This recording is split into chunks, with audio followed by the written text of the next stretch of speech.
สบายดีนี่นั่งนี่นั่งใกล้ๆกันมีพัดลมพ่อให้ดอกคนมีอันน่ะไฟฟ้าเนาะนั่นทำไมนั่นนี่มาใกล้ๆกันนี่จะย่านกันได้เลย ลูกเคยก็ได้ ลูกเคยหาสิได้นี่ สิได้ว่างเดือนหลังก็ได้ โอ้บ่แต่หึงแน่หึงเนาะลูกเคยกับบ้านเดียวกันเนาะไปแล้วพี่น้องบ่ที่บ่ว่าเพิ่นบ่เคยเข้ากล้องยังดีที่น้องเพิ่นยังเข้ากล้องน้องเฮากินนี่ก็ได้ขอไปหลายๆเด้อชื่อว่าได้นี่ ชื่อวิน น้องวิน โดยจักปีอะไรนี่ 19 19เนาะ โดย เคยเห็นทางทีมงานเบาๆอยู่บ่บอกไปเนาะเป็นสามีของทางน้องแอน้อยเนาะ โดยมาอยู่หึงเลยเดือน2 เดือน 3 เดือนหวายไม่มันนี่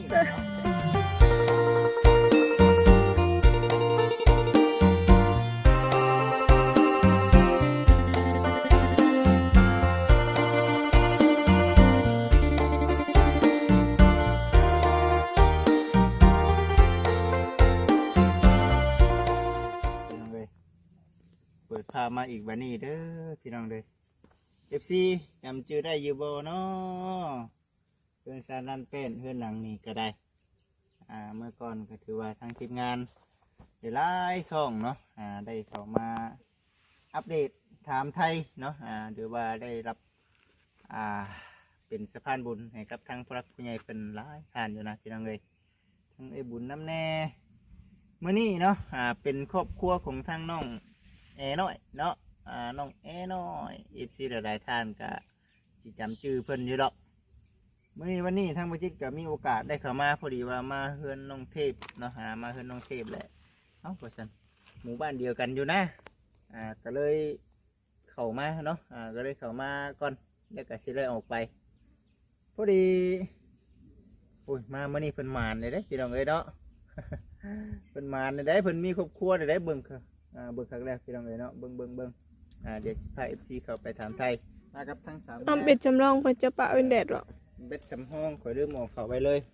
ข่อยบ่กล้าปาไปรถกันเบิ่งป้านี่ก่อนเดิมเด้อไปมาดำนี่มาพี่น้องเอ้ยเนาะเข้ามาเบิ่งมาชมกันเราบ่มีหยังหลายพี่น้องเนาะมื้อนี้น่ะคึดเนาะคึดชุดเมื่อว่ามาเยี่ยมน้องๆเพิ่นก่อนมาเยี่ยมทั้งครอบครัวเพิ่นก่อนปาโตเป็นจังไดเฮาอยู่เพื่อนอยู่ซานอยู่เพื่อนอยู่เนาะเป็นผู้นี้บ่โอ้โหสบายดีฮะสบายดีบ้านไหนอยู่บ้านไหนนี่บ้านเดียวกันบ้านเดียวกันเลยโอ้ขอใกล้หลายๆเดี๋ยวชื่อว่าได้นี่ชื่อวินน้องวินโดยจักปีอะไรนี่19เนาะโดยเคยเห็นทางทีมงานเบาๆอยู่บ่บอกไปเนาะเป็นสามีของทางน้องแอน้อยเนาะโดยมาอยู่หึงเลยเดือน2 เดือน 3 เดือนหวายไม่มันนี่เนาะโอเคสาเด้อมาเยี่ยมทั้งเมย์แล้วมานี่เด้อโดยโอเคพี่น้องเนาะก็คือสีประมาณนี้แหละไปครับถามว่าเบิ้งเป็นการนำแจ้งเพิ่มเติมประมาณนี้แหละพี่น้องเนาะก็คือว่าดีใจนะพี่น้องเนาะดีใจที่ว่าได้เข้ามาอีกอันนี้ก็มาถ่ายให้กับทางง่ายก่อนให้เบิ่งก่อนเพราะว่าทางง่ายฮะเอ้าสบายดีคนก็เคยซอยอยู่พี่น้องเนาะเพิ่นก็ที่จำชื่อได้อยู่ดอกครอบครัวนี่ก็ได้เนาะใช่ผู้สาวน้อยไปทางไหนว่าได้ปุ๊บไปป้าได้สิก็ได้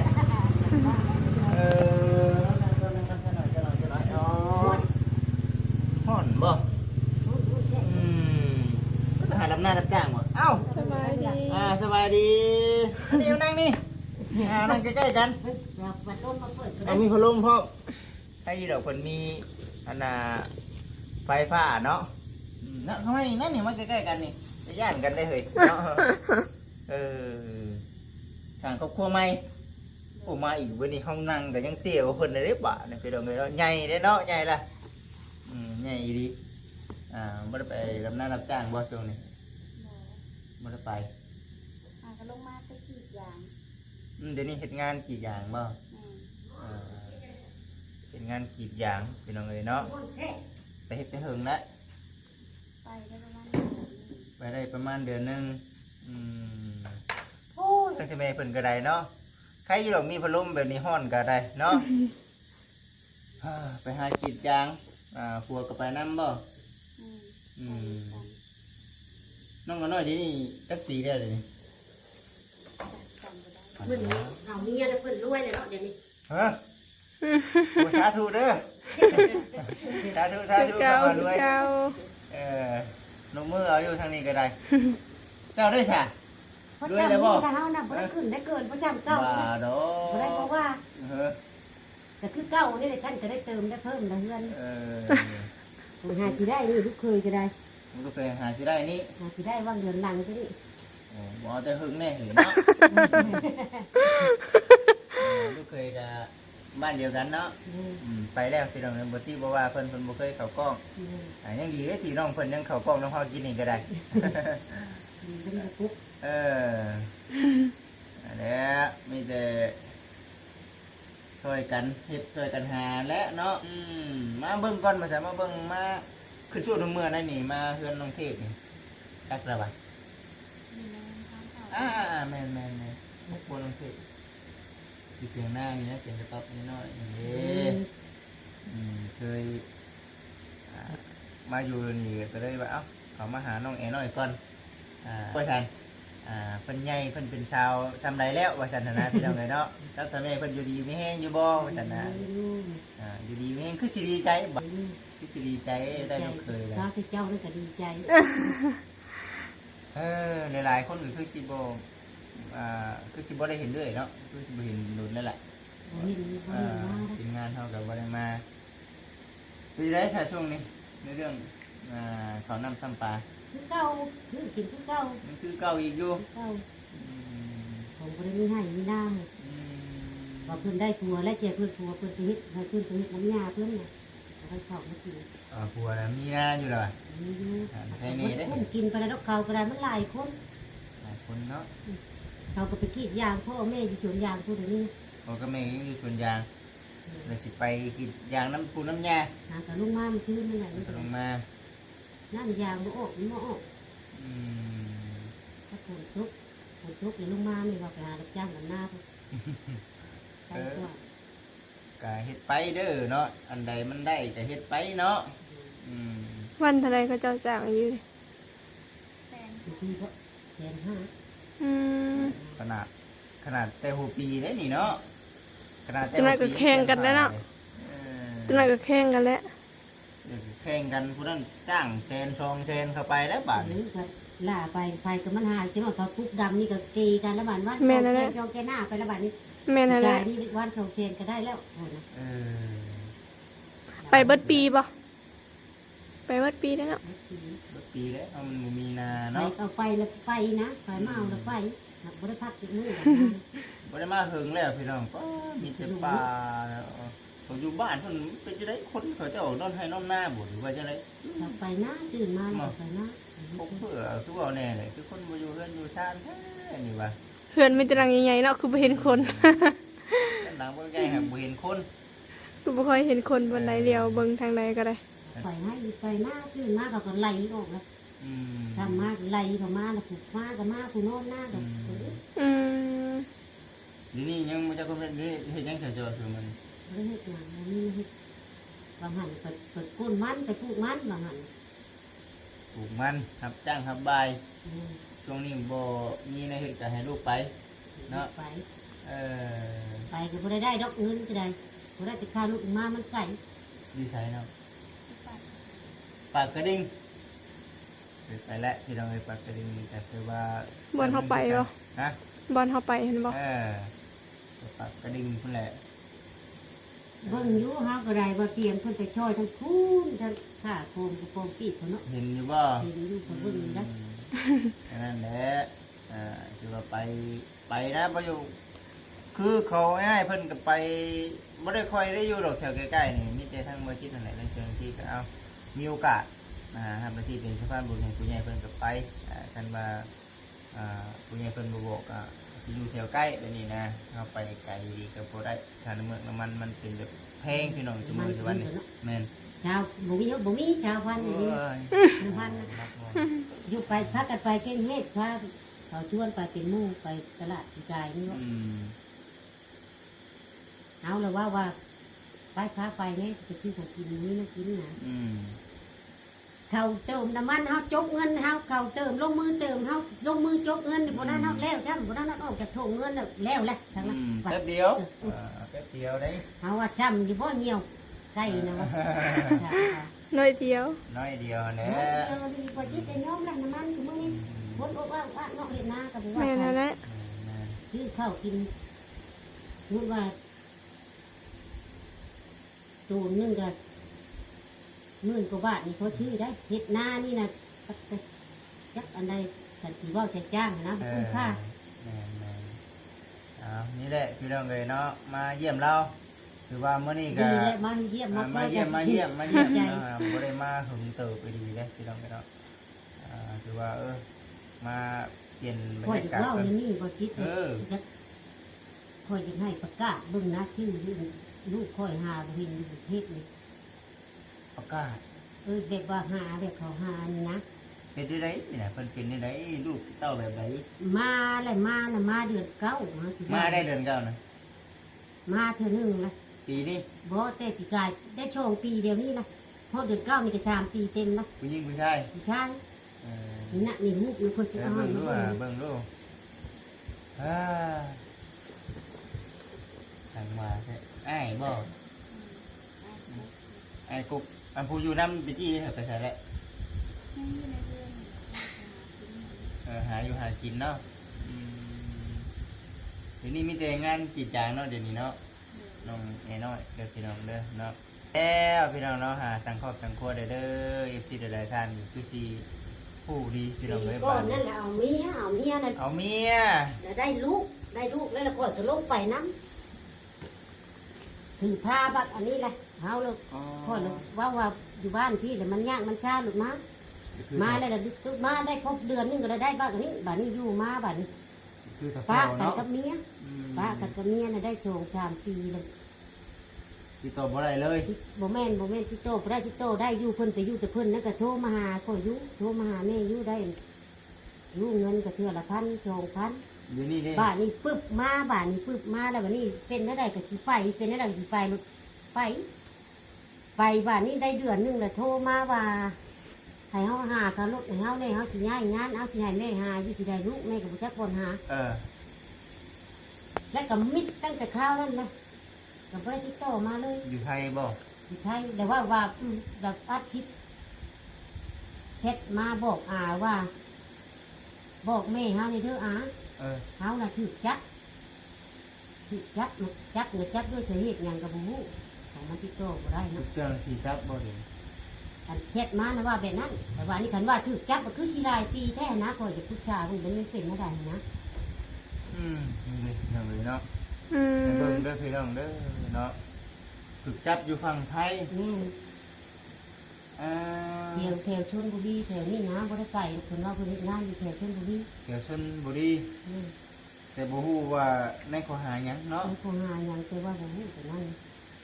ป้ากันเรียบร้อยแล้วบ่ได้เกี่ยว ป้า กัน แล้วเรียบร้อยกับเมียบ่ได้เกี่ยวกับไผป้าได้3-4 ปีแล้วแล้วแหละโทษเดือน9นี่ก็3 ปีเดี๋ยวนี้ละที่ต่อบ่ได้นะพอขึ้นอยากไปหาถ้าเจ้าอยู่อยากไปหาจังให้หาเบิ่งอันนี้นะ เพิ่นชื่อในใดก่อน ถ้าบุญล้ บุญล่ำนามสกุลในใด ำสีสวรรค์ นามสกุลศรีสวรรค์พี่น้องเนาะประมาณจักปีใช่เลย ลูกที่เกิดปี96เฮ้ยลูก30ตัวนี้บ่จะ ป ว่า ระมาณ30เนาะ 30นี่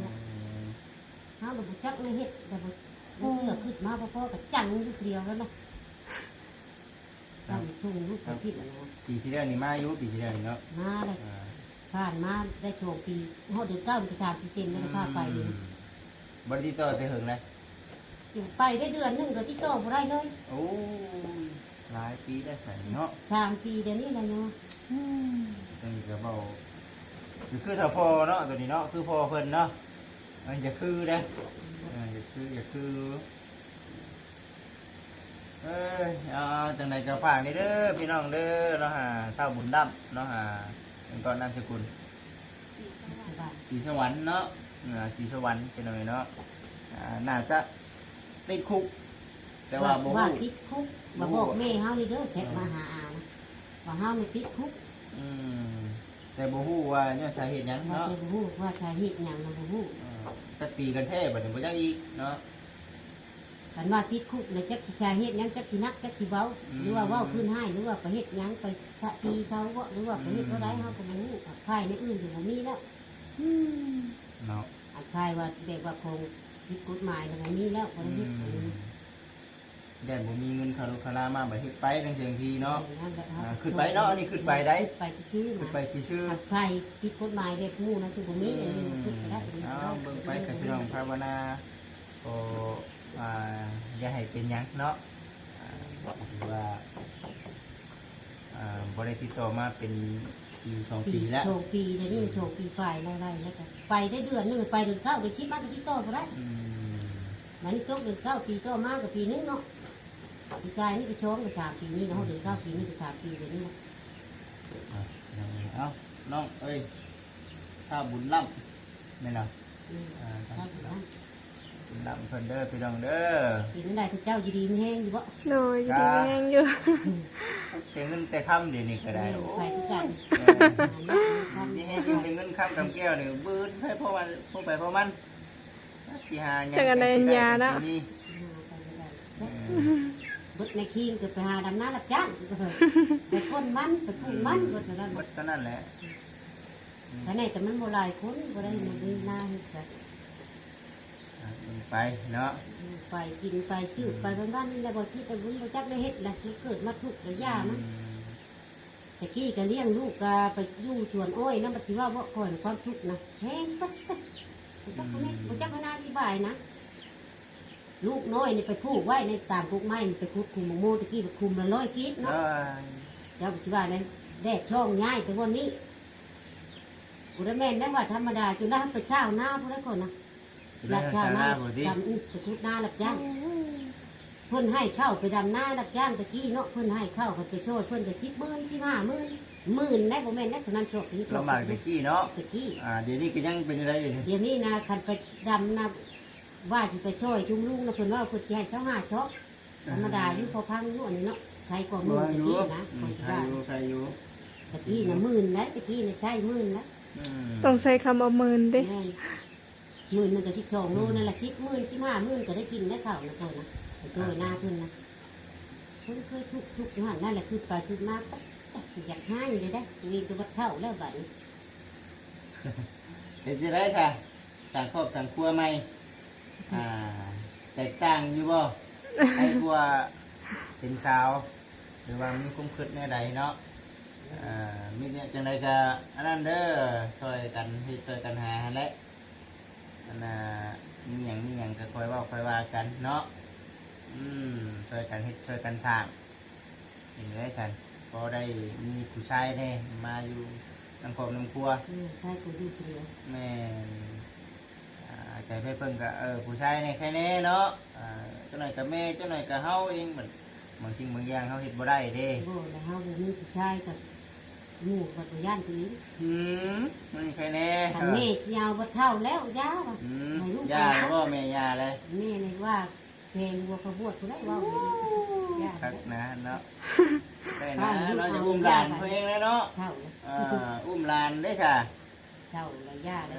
ก็ขี้แล้วครับหมู่ว่าเท่าก็โตนี่ก็บ่ลึกกับแม่นอยู่หมู่ย่ามันหมู่มันบ่แม่นแบบอื่นน่ะบ่จิตได้เอามาก็มาบัดตัวเองก็บัดบ่มีเนาะเอามาผู้นี้สิทุกข์นํกันนั่นน่ะย่าทุกข์แต่ตัวเองเดียวกันนี่ เอาไปฝึกอันนั้นก็ดี ยาวขึ้นมาทุกข์ เดี๋ยวมีซ้ำนี่ก็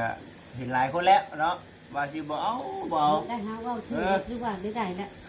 แม่นอยู่ตอนนี้เนาะ ตั้งโบได้กันพูดหน้าหาเขาปะผัวนี่คนเท่าก็เฮานี่พวกเท่านั้นพอเดือน อืม เอากันแต่ปีกายนี่ ป้ากันดิ แ บ่ได้กล้าได้หยังเฮานี่ว่าเพิ่นเอานี่นะว่าเพิ่นใจได้นี่นะ ใจเขาเป็นยัง เฮาลูก3ปี4ปีเดี๋ยวนี้เป็น5ปีเดี๋ยวนี้มาผัวตายนี่ ผู้หลายปีเลยนะเบิ่ง หลายปีได้เนาะบ่จิตตั้งแต่ข้าวออกมาใหม่แต่เอาบ่ได้บ่ได้เอากระตกเจ้าพุ่นนะมั้งข้าวนั่นหรือเอา ก่อนผู้นั้นอีก โดน เออเอา 5ปี6ปีแล้ว หลายปีแล้วกามื้อนี้บ่มีหยังมาผ่ามาต้อนเด้อ โอ้ยมาเห็นหน้าเห็นตาก็ดีใจแล้วมาเยี่ยมมายามมาแว่กัน มาเยี่ยมมายาม ไปหามาแว่กัน จักเพิ่นอยู่บ่นี่ยังบ่เคยพามาบ่ บอกคือ เนาะแม่นอยู่ บ่ได้มาจักเทื่อนะมั้ง เนาะแต่ก็บ่เคยพาไปมาเด้เนาะแม่นล่ะว่ะก็สิได้เห็นเนาะช่วยกันเด้ช่วยกันเนาะเออ บ่ได้พามาจักเทื่อให้ บ่เคยมานะบ่เคยเข้ามาบ้านนี้เนาะ บ่แม่นบ่ทันได้เอากันตะกี้นะมาจิ ยัง อ่า ผู้เก่าไปจ้ะ ผู้เก่าก็ยังบ่ได้พามานะ ยังบ่ บ่เคย อยู่ พา โชงแล้วบ่ได้นี่นะ ผู้ชองเลยได้ คือเฮ็ดนักก็เฮ็ดอ่ะนะ ว่ามันสิได้ เอา จ้ะ บ่ฮ้อนน้ำลังเด้บ่ จังว่า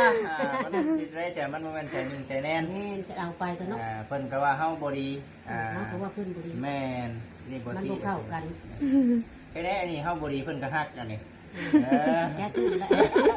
ชากครบชากกล้วยห่างไหนนี่จะ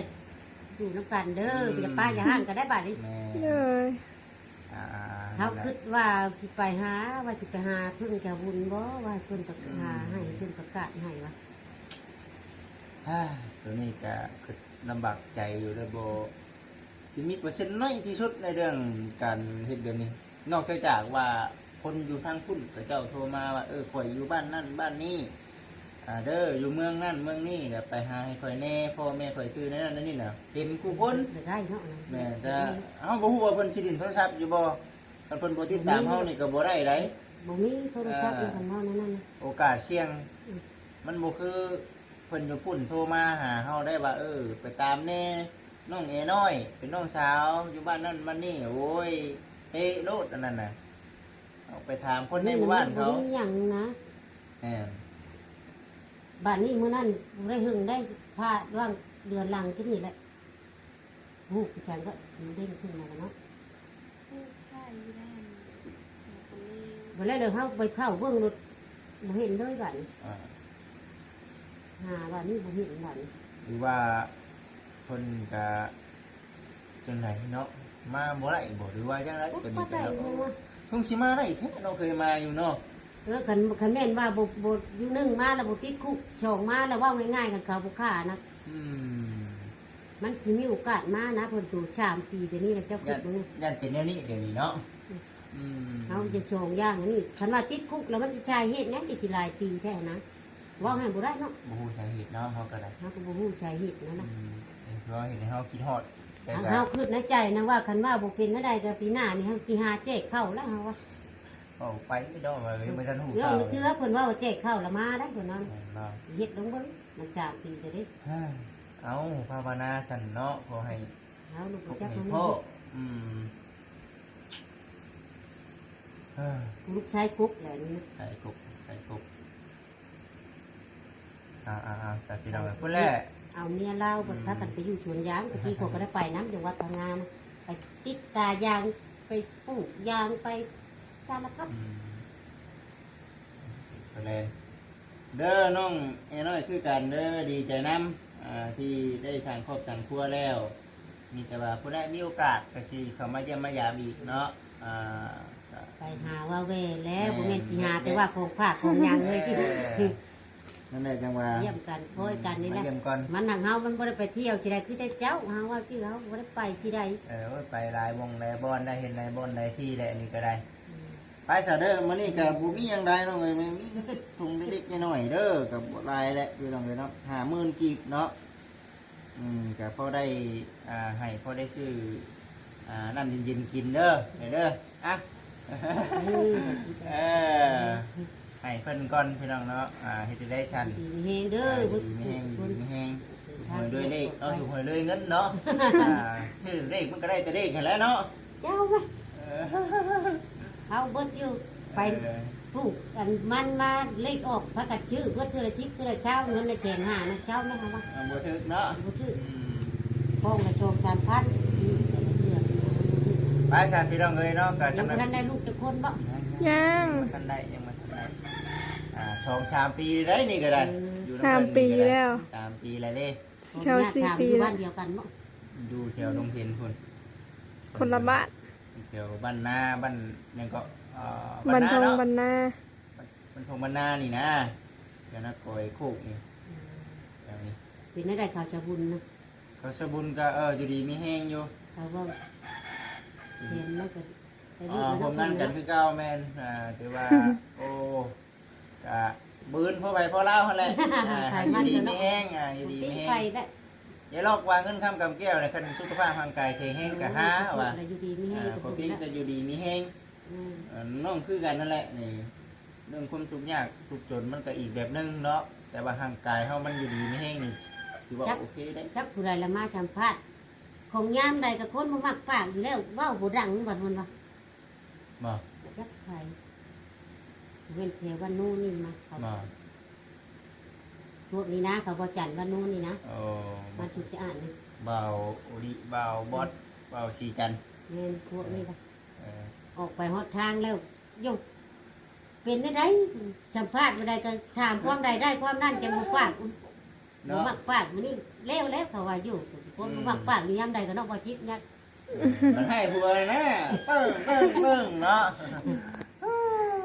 ว่าอยากว่าผัวป้าอยู่ดีไม่แห้งแม่เด้ออยู่ดีไม่แห้งป้าชายพี่น้องเนาะมาไปได้เมื่อดีได้ไปก่อนไปเวียกต่อยังไม่ทันเมื่อดอก